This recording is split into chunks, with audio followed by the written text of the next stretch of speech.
Hey, welcome to the show today. I have an amazing guest yet again. I'm telling you, I'm so excited because one of the things that I love to do is meet people. I love to have conversations. I love connecting. So I want to meet you. I want to connect with you. And one of the new things as part of the new talk show format is I'm going live with some of our guests.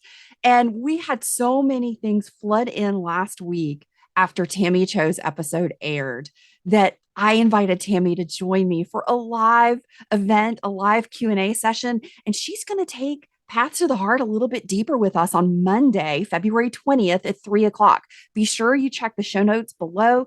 And at the end, I've got a little deeper insight into what we're going to be talking about. So stick around to the very end. My guest today is author Jacki Edry.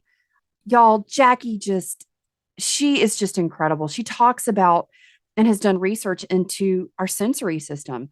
Jacki had a massive brain tumor and had brain surgery.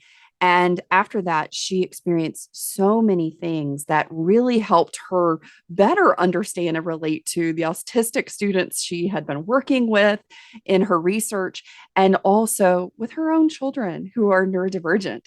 And she said, oh my gosh, so many things about the sensory system and the movement, how our bodies move and regulate. So we actually talk about some stimming in this, and like it's not a quote unquote behavior, and we are going to mention and talk just a little bit about some ABA things that came up in Jacki's world that she was not happy about, that really changed the course of her research and her life. Guys, this book that she's talking about, the title is called Moving Forward, and we're going to be diving into what's in the book, more about Jacki's life, how she came to the world, our world and community of the autistic brain and our multiple, co-occurring conditions and different neurotype combos. I'm a ADHDer. And I know a lot of you guys are too. And we're going to be talking about so many different elements in this and the conversation about stimming and about sensory system. Join us, and you're going to love Jacki. Be sure you go and get her book, Moving Forward. And I love the title because it's all about the momentum.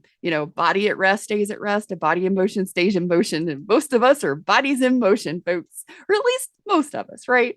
So tune in, stick with us, have fun, put together some questions if you have them for Jacki. And hey, hit me up on the gram, or if you're here on the podcast, add some notes. There's a question down there that says, how'd you like this episode? Share with me what you loved about the episode. I want to talk to you. I want to hear from you. And I really, really want you to join us live on Monday so that you can be part of the conversation to keep talking about the path to our heart and deeper connection to ourselves and that authentic self that we're all looking for with Tammy next week.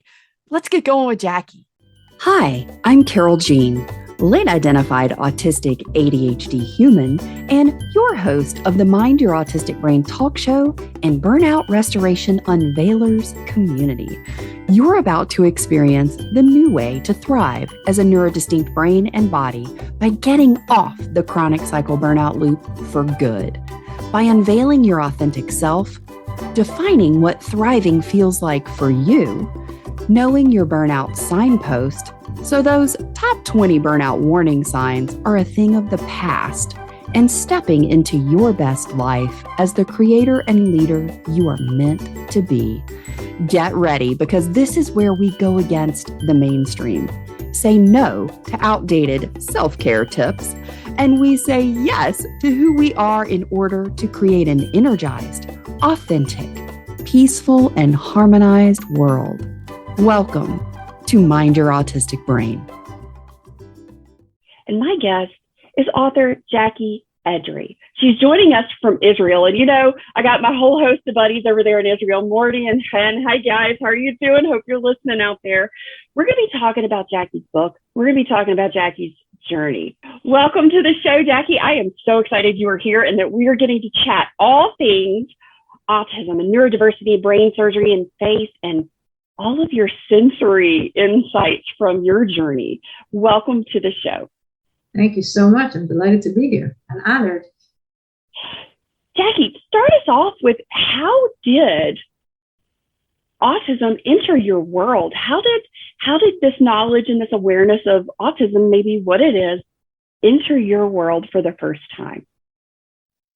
but actually I was in high school. It was a million years ago. And autism was, I think the statistics back then were something like 1 in 10,000 or something. It was like barely known. It was definitely a long time ago. And a group of some parents came and said they were setting up a program for their son, a home program. It was kind of like, it was a Sunrise. It was a book that at that time, Barry Neil Kaufman, they were doing sort of a child-centered approach therapy in their home, and they were looking for volunteers. So I volunteered, and I met this beautiful little boy. It was these just gorgeous little child. And I stayed with him for a few years. And all the time I was going to be a veterinarian. That was a very interesting program, very child-centered, lots of games and fun. And he started to progress. And I fell in love with him. And then I went to college. I was doing pre-med, pre-vet stuff. And then a friend of mine said, oh, there's a camp. The Association in Manhattan for Autistic Children has a camp in the mountains. Take these kids out of the city to upstate for the summer. Do you want to come work? So I said, sure. So I spent 3 consecutive summers at camp with the teenagers. And it was an incredible experience. Also, we did whitewater canoeing and mud fights. Like everything was treating the kids just like regular kids, just had communication difficulties and whatever they had. Most of them were nonverbal, but everything else was totally regular, and we had a great time. And then after that, I decided that I was really had to examine autism more in depth. And I was curious about how exercise influences stimming, because I thought that what was going on in the camps is when we were doing stuff with kids, swimming, whitewater canoeing, a lot of sports, the stimming would naturally decrease. And then I would see kids in a school setting or something, and it was much more. And I was curious. I thought maybe if exercise would help reduce stimming. And what I know now is balance out the sensory system. But at that time, that was the language that I had and what I was thinking. And then I went to this school. I was accepted to a school, which was one of the first behavior modification schools in America. They were writing books and they were doing all kinds of things. And I was honored. They accepted me to do my experiment there. And I walk in and I saw what was now called ABA, but it was such a traumatic experience for me to see what was going on with these kids. And lo and behold, even though it was a different state, the child I'd worked with had been moving around and was in the school, but he was a teenager. Instead of 5, he was now 13. And he was aggressive, frustrated. And it was one of the saddest things I'd ever seen. And I switched my thesis to why somebody should not do behavior modification and have more. The only one thing is like normal, as not normal as per sick and normal, but like typical ways of educating kids, autistic kids, as opposed to doing this artificial stuff, this signing and tying kids in chairs, doing sweets every 2 minutes and padded rooms and all. I can't even think about it without getting off base. So so I changed my thesis and I wrote a thesis comparing the 3 different environments, and then I left it. And then I moved to Israel after college, and I got married and had a family. And my second child, my son, was autistic. So I had all the preparation that I needed, and I was very fortunate and blessed. This is part of the faith stuff that God had definitely prepared me, given me the tools I needed to understand never to go down the ABA route with my son, which was highly recommended to do that. I'm very fortunate that he didn't. And to understand what I was up against, as opposed to thinking it was this terrible, horrible, scary things, rather than it was just a difference. And we had to learn to teach him in a different way and make accommodations for him. Then I had another bunch of kids, and all of them are neurodivergent in different ways. And it's great. I love that. You probably have the most entertaining household. Oh, yeah. I know our household is very entertaining with so many neurodivergent brains. It is. We never get bored. And when they do get bored, then the dog keeps them busy, so it's okay. I know. I think between all of us and the dogs, we stay pretty active and busy. Oh, yeah. So, Jacki, I'm really interested because some of the things that you mention and talk about, and this sort of your passion, is the sensory aspect. Because you had an event in your life that changed your sensory system. Would you share a little bit about that with us, please, and sort of what your insights have been and how you have found that the things that you're using to help in your sensory regulation is something that also is helping autistic people like myself? Sure. Well, when I was in 2003, I started to feel kind of like a car that was running out of gas. I just wasn't okay, and my tests were okay, and my blood work was okay, and I just didn't feel right. I started losing hearing in one of my ears. I felt like I was hearing through wadded cotton, even though my hearing tests were okay. I couldn't understand what people were saying to me on the left side of my left ear, and I started to get a stiff neck and headaches and all kinds of funny things, waking up at night with pressure headaches. And after about a year of this feeling awful, my ENT sent me to an MRI, and it turned out I had a whopping huge tumor on my brainstem with all these critical nerves involved. And it had been there for many years, but it was a slow growing, unfortunately, benign tumor. Thank God it was benign, but it had gotten so big. It was like 5 centimeters round on my brainstem, which is a small part of the brain. It was just taking over the whole thing, and the nerves involved. Very, very dangerous. I was very lucky because it had gone into my ear canal, which messed my hearing, which was what enabled us to diagnose me before I just fell. And the doctor was very surprised I was on my feet, and within a few weeks I was in surgery and had a very long, complicated surgery. And when I woke up, I had all of my sensory perception and processing scrambled. So the things that I had seen in terms of the kids I'd worked with and my own children, I suddenly had them all. All of my senses were disorganized. And in addition, there was no coordination. I had to learn how to walk, talk, eat, swallow, reorganize my body. To date, I have issues with my body. I have my left side is not particularly, it's not as functional as it could be, and I can't use my left arm particularly well. But so I had no organization. So, and then crossing midlines and all these other things, and severe, severely irregular auditory and visual processing, and they rule. I mean, auditory and visual processing give us all of our perception. So my vestibular system went out of whack as well, because I wasn't seeing properly, and I wasn't picking up hearing properly and picking up movement properly. So I would get vertigo, my world would turn upside down. I had Earlin, what's diagnosed, it's called Earlin syndrome. I had developed severe light sensitivity. These are Earlin lenses. They're custom colored glasses. They were, an Earlin provider can help you determine the color of the lens that you need to stabilize your visual field, which is amazing. But I'll talk a little bit about Earlin in a few minutes. But before I had that, I actually couldn't even really walk down a staircase or ride in a car when someone else was driving with my eyes open. I would immediately have to close my eyes, or I'd talk to somebody and their face would melt or double. Things were always moving and spinning, and I couldn't see whether the stair would start or finish, or walk at a fast speed. Colored lights, all the malls. Oh, my shopping malls were a nightmare, and school performance was even far worse nightmare. I couldn't even think about going to a wedding, any kind of concert, like all my senses were just scrambled. And I learned a lot, and not probably the most, something I was blessed with was at the same time my body was going ballistic and my sensories were going overwhelmed.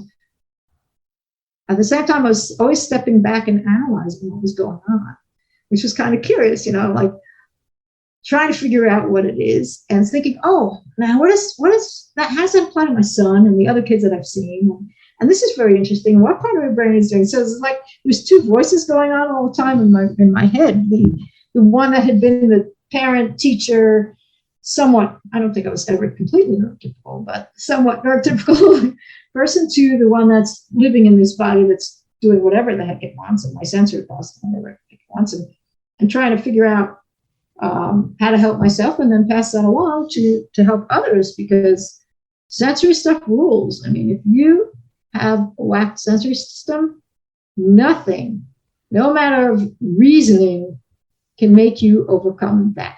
You have to compensate it. You have to calm it down. So I could not say, I'm going to go into this loud performance or this, party or this graduation because my kid's there, and I'm going to tell my brain to ignore the other stuff going on there. They're not the flashing lights, the loud sounds. And all that. I'm going to tell my brain to ignore it because I know it's not threatening and scary. It's just, I'll ignore it that I'm going to be dizzy. I'm just going to sit there and I'm going to enjoy it because it's a great thing. Well, I could say that to my brain, but my brain wouldn't care because my brain would go nuts the minute, 5-10 minutes, and then it would shut down parts of my body. I couldn't walk. I would freeze. I would have this fight, flight, freeze, all these reactions, even though cognitively at the same time I was trying to negotiate with my brain. It doesn't work. And that was a real insight, because I realized there's no point in fighting with sensory stuff ever. You can, try and figure out how many minutes you can deal with any situation you want, but you cannot fight with it. And it could be any one of the senses. It could be tactile, it could be food, it could be so all these people do these therapies or behavioral treatments to change these sensory things, and it's cruel because if a child's having these experiences and they're forced to do things, they're going to feel awful. And I'm not at all surprised now in the last few years that the autistic voices are screaming, saying, I have PTSD because of the ABA that was done with me, because there is no question in my mind that a person who's forced into a sensory overwhelming situation will have PTSD. It's very traumatic, physically, emotionally, and everything. And if that's one of the main reasons I wrote my book, was to get that information out there, because I know there's such a huge industry behind all of these things, and and parents are also taught to assume that their kid is really messed up, and their stimming is behavioral things that need to be changed and stuff. And really, it's not. It's not. Stimming balances out the system. I'm not saying let your kid stand in a corner and stim all day long. What I am saying is if your kid is stimming, there's a reason your kid is stimming. And you can go to that child and try and see what the problem is. Sometimes just changing something in the sensory environment, or sometimes just engaging them will calm their sensory system and balance it out. But it has a purpose. And when the body no longer needs it, or the brain no longer needs it, the stim goes away on its own. And the interesting thing that happened to me was that my physical therapist, she worked with adults. She was a neurological physical therapist and vestibular and things like that. And I got this feeling like these weights were pushing my body, like I don't know, like 50 pounds were pushing me, and I couldn't stand up straight because these weights were pushing me. This crazy stuff was going on in my body. But I was standing there and it was pushing me. And so I find myself in the kitchen, like rocking back and forth. I'm standing in the middle of the kitchen, I'm laughing at myself because I'm saying, what am I doing? I'm standing in the middle of the kitchen rocking, right? But the physical therapist came and she said to me, hold on to the chair and rock back and forth. And I looked at her, I said, what? She said, hold on to the chair and rock back and forth. And I said, no, why are you telling me to do that? She said, because rocking balances out the vestibular system. I said, really? Now, if I was an autistic child, you would tell me I was stimming and behaving badly, and you were trying to get me not to do it. And you here, physical therapists, are teaching me to rock. I couldn't believe it. It's an amazing thing, because stimming is, and one of the things that I try and highlight and talk about is, there's this misconception, this false belief that stimming is a negative, that it's a bad thing. that Right. you should suppress it. You should hide it. It's annoying. It's distracting. In the classroom, you distract other children. In work, it's distracting. People can't concentrate, and all of these things that are highlighted as negative. I'm sitting here stimming. I have this fabulous spiky ring that I roll on my finger back and forth, and it helps me focus. And I do it all the time. Yeah, you don't see what's going on under the table here, but that's okay. But growing up, I recognized I had these stems, things that were subtle, but that helped regulate. Like I would push my fingers into my thighs and count, and I would keep a rhythm or make things move. And it was all about regulating my system. It was all about focusing or channeling my excess ADHD energy, and it allowed me to feel good. Yeah. It allowed me to feel focused, to feel calm, to feel happy and joyful. I mean, I run, and I didn't start running till I was 42, and I'm 48 now. So when I started running, first of all, it was like the most horrific, torturous thing in the whole wide world, and I hated it, but I knew I needed to do it. There was something in my brain that just said, you need to try this because there's a happy in there. You just haven't found it yet. So I'm like, okay. So I just kind of kept going, and I did it at my own pace. And all of a sudden, one day I was running, and the vibration and the rhythm from my shoes on the pavement, I didn't realize it till I'd gotten home. And maybe even a day or two later, where I got the download, right? You get those downloads when something, sort of the epiphany happens.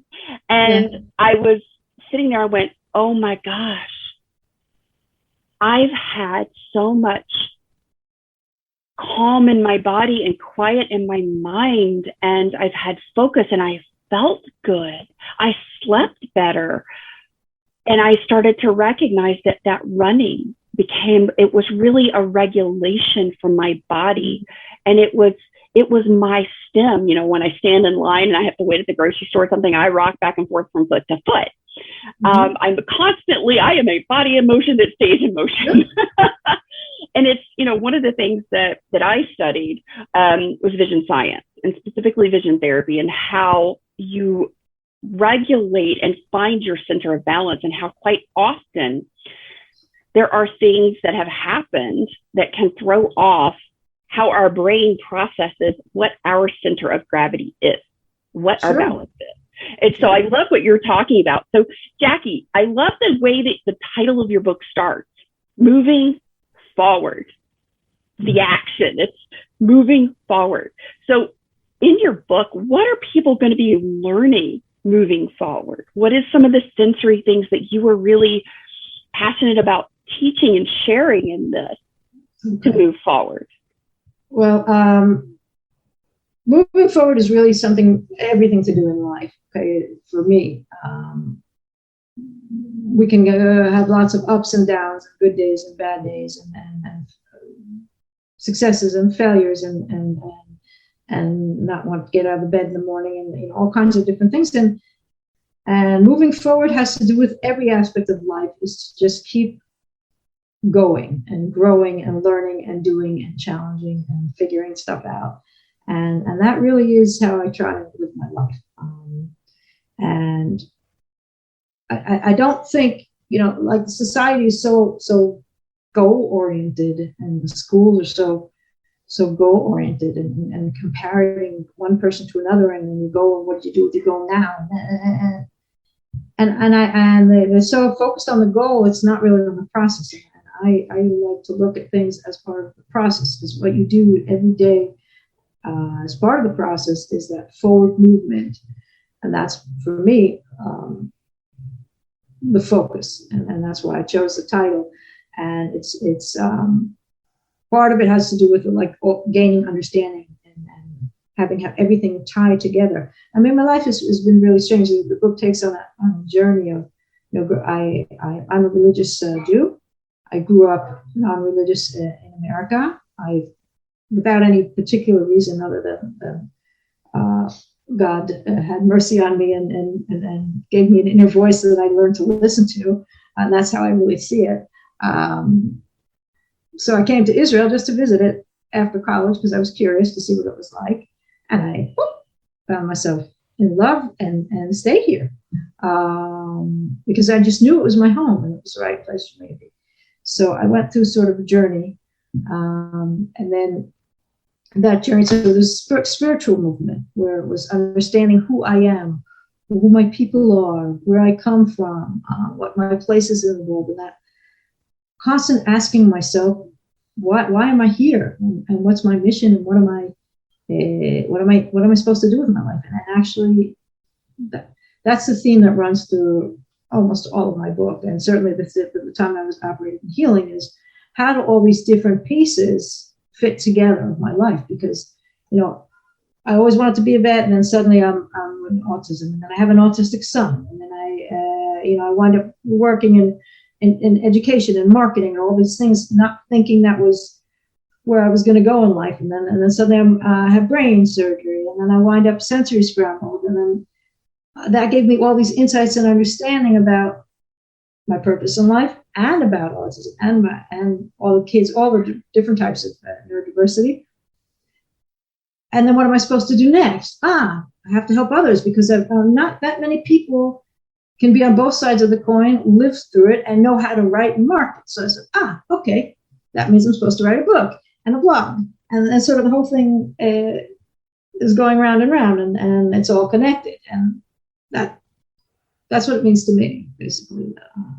The forward move and the circular. It's forward and circular. It's kind of interesting because everything ties in together. Things that look disconnected 10, 20 years down the road, suddenly we realize it's all been part of a journey. It's all connected. Oh, it is. And I love having this conversation with you because I think in late identified life, that is the biggest thing. I remember that hitting me so hard. And of course, it all culminated around 40, which, I think all those great big thoughts happen about that time. But then also receiving an identification, and you sort of have this identity crisis of so many elements, and you get to this place where, and I went through, you were describing so beautifully what I have in my heart, in my own experience. And that was, who am I? What is my purpose? Why am I here? I've had all these experiences. How do I share them? How do I serve others? How do I live in a way that is in alignment with my values and not just set these arbitrary goals, but really live with intention? Exactly. Right? Yep. And I think part of that really is that journey of your soulful self. Sure. That element of faith and spirituality that we, as humans, that's part of our embodiment. That's part of the gift that we have in this. And so often, and I was in a training seminar several months ago, and I loved this. One of the participants said, we approach life and we look at life and we know that life in its own existence is flawed. We know that life is difficult. We know that it's challenges. We know that it is imperfect. Yet we show up with this limiting and false belief that life is supposed to be, or the standard of which we are supposed to live life every day, has to be perfect. Okay. And when we start to truly look at life and acknowledge and embrace that it is beautifully flawed, that is wonderfully imperfect, and that it is the journey in all of that and how we move forward, how we bring everything together, because nothing that we do in our life is ever wasted. No experience is ever. Yeah, if we pay mind to it, it certainly isn't. That's for sure. Yeah. And I love how you bring your soulful self, your purpose, your experiences into your book, and how you're describing your journey in this. Jacki, if you had to share the one thing that you would like someone to take away from reading your book, what is that one thing? Oh, that's a hard one. So I had to give it a really long title because I couldn't limit to one thing. I think the whole journey, realizing the journey, that we are on a journey, that we do need to,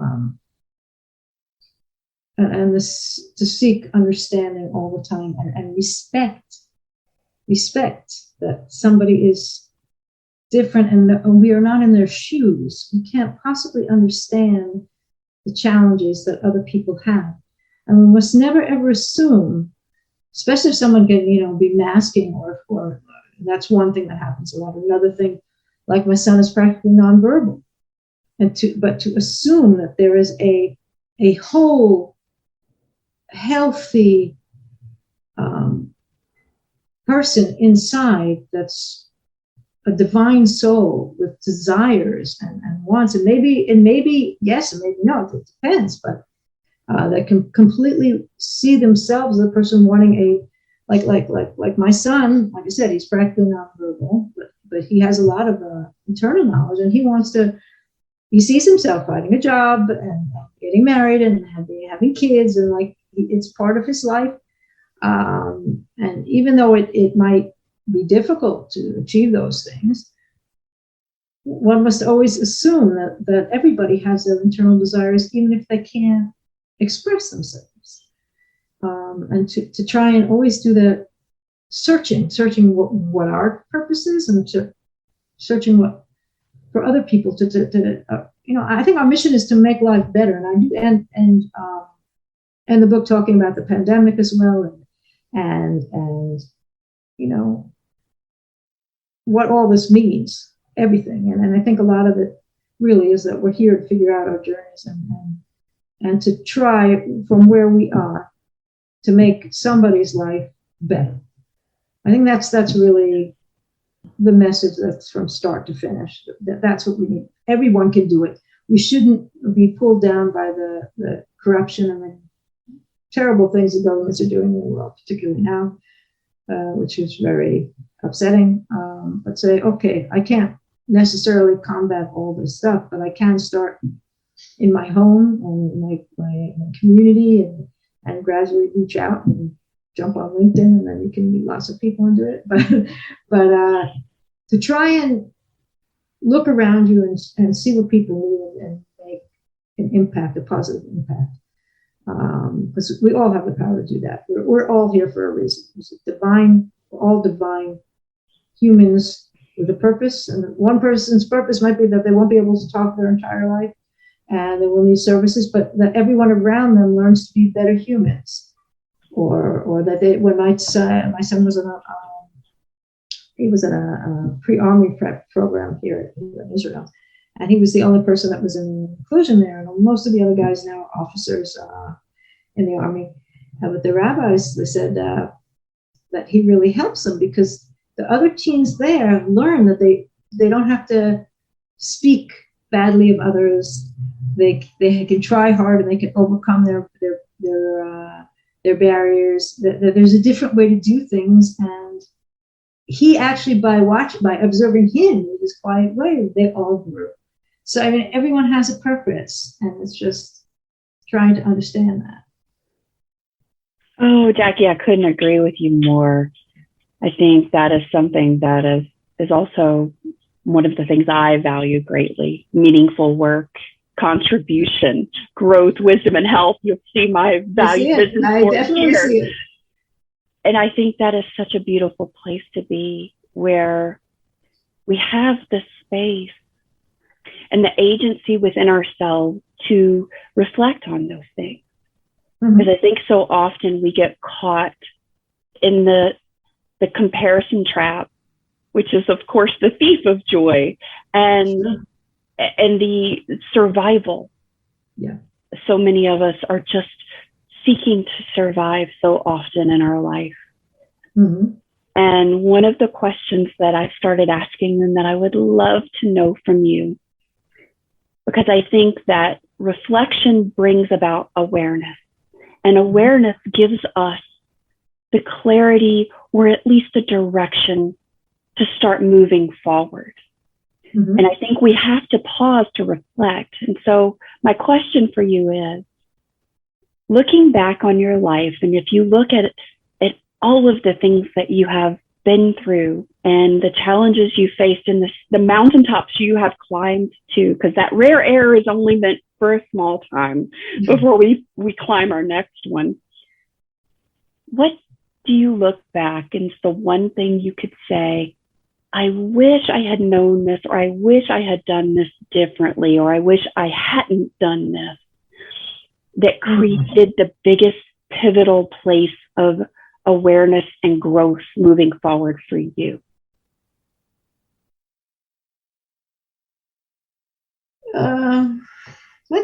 That's a really difficult.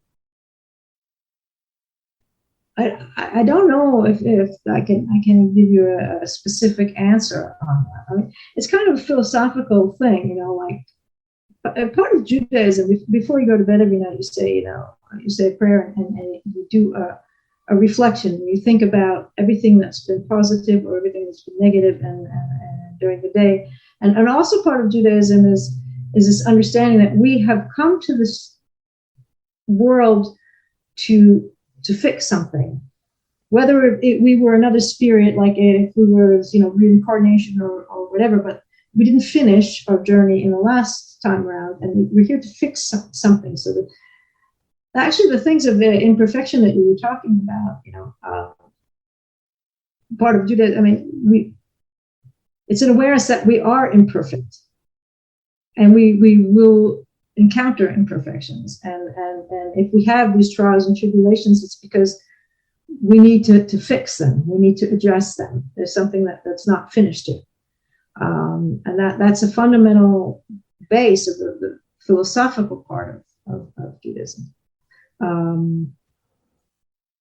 If I had known more about, like, it doesn't really help me to look and say, why'd I do that? And there's a lot of things that I can think about in my life that I prefer probably not to think about, particularly, in my younger years. And I mean, my life, if you'd asked me when I was younger if my life would look like it does now, there was no way I even dreamt in my wildest dreams that I would be living in Israel with a bunch of kids and doing what I'm doing. No way. But there's it's not a one thing. It's just this understanding that even though I might have messed up with a lot of things, I messed up with a lot of things. There's no question. But if that was part of the journey, part of it was things I was educated with different value system than the value system I adopted. And part of it is, things I've been aware of. Part of it was culture, and part of it was, there's so many different factors. So one can sort of look back and be sorry. One can say, okay, I learned part of the journey, and I'm not going to wallow in my mistakes. I'm fortunate that my mistakes weren't mistakes usually that were hurtful to others. I mean, that was something, I tried not to do most of my life, but I think that's another part of Judaism, is that you can always repent and start over, and there are sins, like sins, if you want to categorize them, sins between a person and God, and there are also sins between people if you don't treat people in the way you want to or they should be, and to understand that we always, no matter how bad we mess up, we can always say, okay, I'm going to try now. I'm going to do something new. I'm going to try and fix these things that need to be fixed and move forward. And again, we're back to the moving forward, right? And back to the forgiving oneself for those past things. Because I think if a person focuses on the half empty, and that's the other thing, the appreciating what you have, which makes life peaceful. If you every day just, even through a hard period, say, but wait, I can do these things. You suddenly realize how much you have. So you know that like other stuff becomes unnecessary. Like people, I want the become very materialistic, and we're brainwashed all day long by advertisements and all these things we must absolutely have and need. You know, I guess because I got walloped over the head, and I wake up and I realize that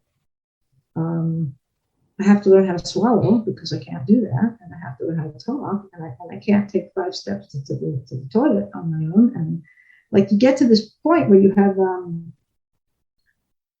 you realize that so many little things we take for granted, we shouldn't. Or that, my son doesn't say mommy until he's 5, and then suddenly he doesn't. Wow.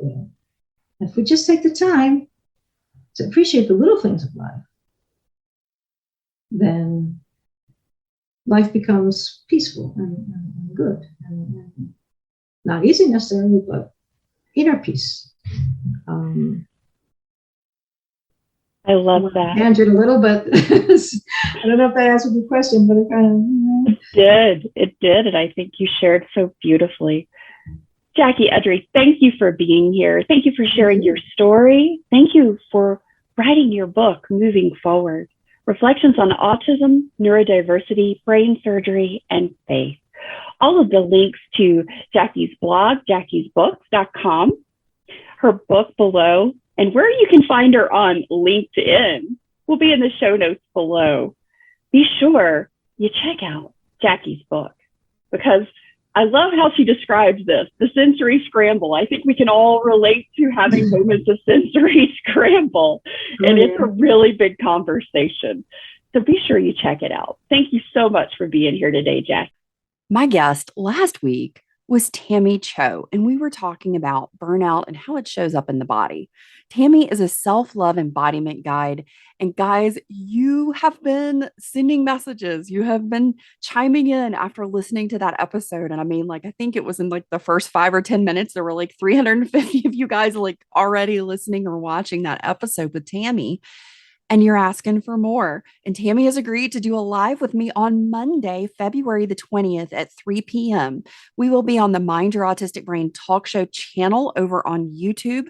The link is down in the show notes below.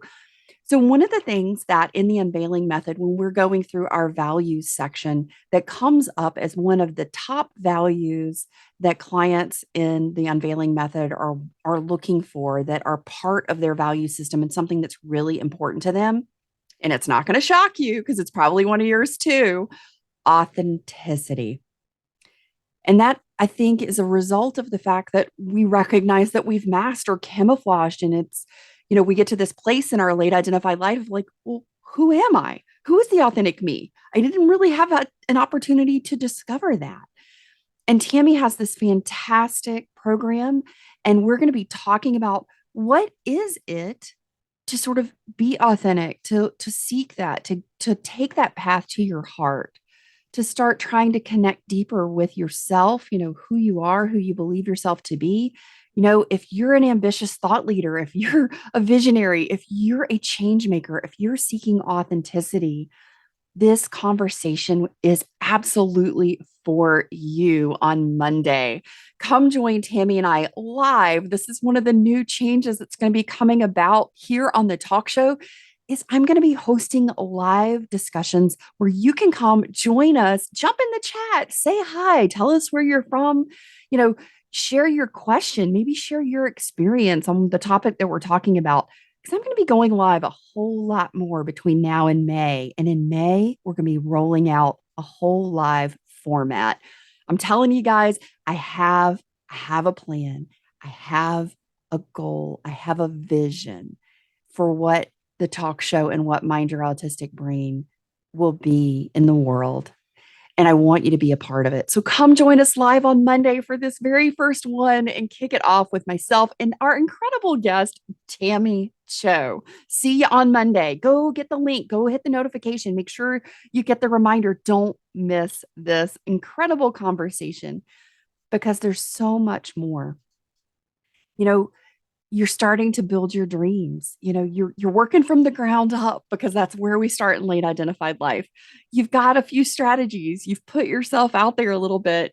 you've hit a couple of those goals that you may have in mind. You're doing that mindset work, you're doing those things that really shift you from the inside out. You may be part of the unveiling method, and hey, my unveiler, you've ticked a ton of these boxes throughout your life, except you may be not feeling it on the inside.